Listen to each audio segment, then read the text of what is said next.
వంతెన. పూర్వం కాంబోజ పట్టణాన్ని వీరవర్మ పాలించే కాలంలో మదనాచారి అనే గొప్ప శిల్పి ఉండేవాడు.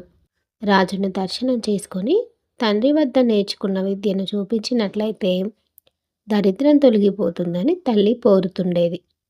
కానీ నేను వెళ్ళి కలిస్తే విలువ ఉండదు. తనంత తాను పిలిస్తేనే గొప్ప.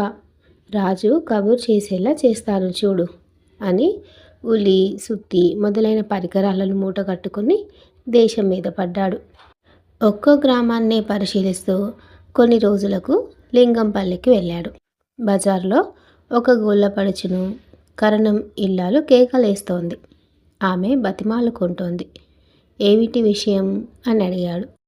ఇంత పొద్దెక్కి పాలు తెస్తే కాగబెట్టేదెప్పుడు, తోడుకొని పెరుగయ్యేదెప్పుడు అంది కరణం భార్య. అమ్మ, నేను ఉదయమే పాలు పిండి తీసుకుని వాగు వద్దకు వచ్చాను.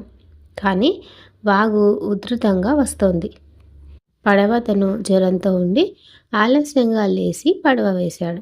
నా తప్పేం లేదు అని వినయంగా చెప్పసాగింది.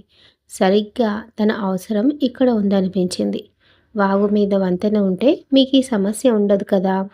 నేను వంతెన కడతాను. నాకు సహాయం అందించండి. వంతెన పూర్తయ్యే వరకు అన్నం తినను. కేవలం పాలు, పండ్లు మాత్రమే తీసుకుంటాను. దీక్షతో నియమబద్ధంగా పూర్తి చేయాలనేది నా ఆశయం అన్నాడు. అప్పుడు ఆ గొల్లపడుచు రోజు తాను పాలు, పండ్లు తెచ్చిస్తానంది. గ్రామస్తులు కూడా ఒప్పుకున్నారు. యువకులు కదిలారు. పక్కనున్న గుట్ట నుంచి రాళ్లను తోలి వాటిని చెక్కి నదిలో నిలపసాగాడు. ఏడాదిలోనే పూర్తయింది వంతెన. ఒక శుభముహూర్తాన గ్రామకరణం కొబ్బరికాయ కొట్టి ఆవుతో వంతెన దాటాడు. వీరవర్మ మారువేషంలో దేశాటన చేస్తూ గుర్రంపై లింగంపల్లికి వచ్చాడు. గతంలో లేని వంతెనను చూసి ఆశ్చర్యపోయాడు. వాగులో రాళ్లను నిలిపి వాటిపైన బండలు పరిచి చక్కగా తయారు చేశాడు నడవటానికి.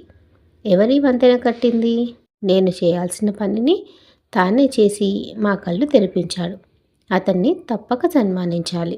నా కొలువుకు రమ్మని చెప్పు అని గుర్రంపై వంతెన దాటి ఇంటికి వెళ్ళిపోయాడు. ఏడాదిగా సరైన నిద్ర లేక అలసిపోయాడు చారి. నిర్మాణంలో సేవకునిగా పనిచేసిన బద్దెన ఆ మాట విని రాజు వద్దకు వెళ్ళాడు బహుమతి కోసం. అతని ప్రవర్తన చూసి అతడా నిర్మాణం చేయలేదనిపించింది రాజుకు. రాణి స్నానం చేసే కొలను మధ్యలో ఒక రాతి చెప్పున ఏర్పాటు చేయమని చెప్పాడు. తనకు చేత కాదని చేసిన తప్పుకు క్షమాపణ వేడుకొని వెళ్ళిపోయాడు. ఈలోగా నిద్ర నుంచి లేచిన చారికి బద్దెనకు జరిగిన పరాభవం గురించి చెప్పారు గ్రామస్తులు. మరుసటి రోజు రాజు పంపిన భటుని వెంట సభకు వెళ్ళగానే బద్దెనను కోరినట్లే కోరాడు. వారం దినముల సమయం అడిగి కొలనులోని నీళ్ళన్నీ తోడించి రాతి చెప్పును ఏర్పాటు చేసి మళ్ళీ నీళ్లతో కొలను నింపాడు.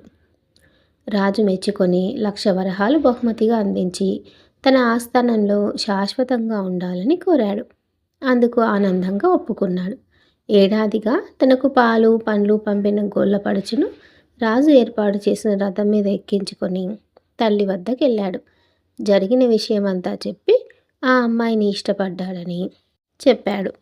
తల్లి ఆనందంతో కొడుక్కి గొల్ల కన్యతో వివాహం జరిపించింది. రథం మీద ఓ పక్క తల్లిని, మరో పక్క భార్యను కూర్చోబెట్టుకొని రాజధానికి వెళ్ళాడు మదనాచారి. ఆస్థాన శిల్పాచార్యునిగా రాజ్యంలో అనేక వంతెనలు, రాజభవనాలు కట్టి శాశ్వత కీర్తిని సంపాదించాడు. ఋషి వైద్యం. తిమ్మరాజుకు తిండి యావ ఎక్కువ. రాజుకు కొత్త రకం తినుబండారాలంటే మహాప్రీతి. ఈ సంగతి తెలిసిన చాలామంది ఏదో రకం తినుబండారాలను కానుకగా ఇచ్చి తమ పని చక్కబెట్టుకొని పోతుండేవారు. ఇలా జనం ఇచ్చిన పదార్థాలన్నీ తిని అజీర్తి రోగం పట్టుకుంది. ఉదయమే వ్యాయామం చేయాలన్నా, గుర్రపు స్వారీ చేయాలన్నా మహాబద్ధకం. మంత్రిని పిలిచి, నాకు కడుపు ఉబ్బరంగా ఉంది, మంచి వైద్యుని పిలుచుకురా. మన ఆస్థాన వైద్యుడు ఇచ్చిన మందులన్నీ సేవించాను, కానీ ఎంతకు తగ్గడం లేదు, నిద్ర పట్టడం లేదు అన్నాడు. మన పట్టణ శివారున ఉన్న గోపాలస్వామి కొండ మీద ఒక మహిమగల ఋషి ఉన్నాడు. కొద్ది కాలం ఉండిపోదామని వచ్చాడట.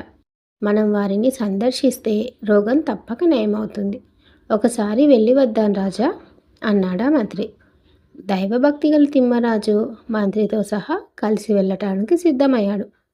మరుసటి రోజు ఉదయం రథం సిద్ధం చేయమన్నాడు.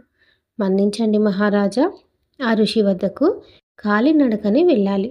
అలా వెళ్ళిన వారితోనే మాట్లాడతాడట, లేకుంటే పలకడు. కాబట్టి మనం కాలినడకన బయలుదేరదాం అన్నాడు. తప్పదా అని నడక మొదలుపెట్టాడు. సుమారు 2 కోసుల దూరం, ఆ తర్వాత కొండ మీదకి 300 మెట్లు. అవి ఎక్కాక గోపాలుని గుడి ముందు కనిపించాడు స్వామి. ఎంతో కష్టపడి మీ దర్శనం చేసుకున్నాను. నాకు అజీర్తి రోగం పట్టింది. నిద్ర రావటం లేదు. దయచేసి అది శాశ్వతంగా తొలగే మార్గం చూపించండి అన్నాడు ఆయాసపడుతూ. కొద్దిసేపు కళ్ళు మూసుకొని దీర్ఘంగా ఆలోచించి, తెలిసింది నాయన, నీ జబ్బు తగ్గే మార్గం తెలిసింది. గతంలో నా ఉపదేశంతో అనేక జబ్బులు నయమయ్యాయి. నీ జబ్బు కూడా తొందరలోనే నయమవుతుంది. కానీ నేను చెప్పిన సూత్రాలు పాటిస్తేనే అది నయమవుతుంది. లేకుంటే మీ ప్రాణాలకి ముప్పు కలుగుతుందని భయపెట్టాడు. తప్పకుండా స్వామి, మీరు చెప్పిన మాటల్ని తూచ తప్పకుండా ఆచరిస్తా అని చేతులు జోడించాడు. రోజు తెల్లవారుజామున్నే లేచి తలార స్నానం చేసి నా కొండకు నడిచి రావాలి. ఈ గుడి చుట్టూ 101 ప్రదక్షిణలు చేసి నేనిచ్చే తులసి తీర్థం సేవిస్తే నెల రోజుల్లోనే నీ ఆరోగ్యం కుదుట పడుతుంది. నేను చెప్పినన్ని రోజులు ఒంటిపూట శాకాహారంతోనే భోజనం చేయాలి అన్నాడు. ఋషిపుంగవుడు చెప్పిన ప్రకారం రోజు గుడికి వెళ్ళి స్వామి చేత తులసి తీర్థం తీసుకొని ఒంటిపూట భోజనం చేస్తూ నిష్టగా ఉండసాగాడు. నెల రోజుల్లోనే రాజు సగమయ్యాడు. అజీర్తి రోగం మాయమవడమే కాకుండా చక్కటి ఆకలి, చిక్కటి నిద్ర పట్టసాగింది. ఋషిపుంగవులు మహా గొప్పవారు. వారిని ఈరోజు సభకు పిలిచి సన్మానించాలి. నా రోగం చిటికలో నయం చేశాడు అని మంత్రిని వెంటబెట్టుకొని కొండకు వెళ్ళాడు. నాకు ఈ సన్మానాలు భోగాలు పట్టవు నాయనా. నేను హిమాలయాలకు వెళ్ళిపోతున్నాను. నీ జబ్బు తగ్గిపోయింది, అంతే చాలు. ఒక మాట గుర్తుంచుకో, ఎక్కువ తిన్నవారు తక్కువ కాలం జీవిస్తారు. తిండి కోసం కాక బతకడం కోసం మాత్రమే తినాలి. మన దైనందిన కార్యక్రమాలకు ఎంత ఆహారం అవసరమో అంతే తీసుకోవాలి, లేకుంటే నరకం తప్పదు అన్నాడు. చిత్తం స్వామి, తమరు చెప్పిన సూత్రాలను నిష్టగా పాటిస్తాను అని ప్రమాణం చేశాడు. రాజు ఎంత ప్రాధేయపడ్డా సభకు రాలేదు. మరుసటి రోజు నుండి ఋషి కనిపించలేదు. నాన్నగారు, అమ్మకు తరచుగా తలనొప్పి వస్తుంది. కొండ మీద ఋషికి చూపిద్దాం. తులసి తీర్థంతో రాజుగారి రోగం సునాయాసంగా తగ్గించారు. అమ్మకు తీర్థం అడుగుదాం అన్నాడు మంత్రి కుమారుడు. ఋషిని నేనే సృష్టించాను. రాజుగారికి రోగం వచ్చిందంటే విపరీతంగా తిని పని చేయకపోవడం వల్ల వచ్చింది. 2 కోసులు నడిపించడం, ప్రదక్షిణలు చేయించడం, ఒంటిపూట భోజనం వల్ల తగ్గిందే గాని తులసి తీర్థంలో ఎటువంటి మహత్తు లేదు. ఋషి వేషం వేసింది భాగవతాలాడే చంద్రుడు. అందుకే రాజ్యసభకు రాలేదు. వస్తే జనం గుర్తుపడతారు. మీ అమ్మగారి అనారోగ్యం సాధారణంగా వచ్చింది కాబట్టి ఆయుర్వేద వైద్యుడే రక్ష అన్నాడు మంత్రి. రేపు మంత్రిగా మారితే రాజు గుణం కనిపెట్టి ఇలాంటి జిమ్ముకులు కూడా చేయాలి కాబోలు అనుకున్నాడు మంత్రి కుమారుడు. ఆ రహస్యం వారి మధ్యనే ఉండిపోయింది. రాజుకు ఎప్పటికీ తెలియనీయలేదు.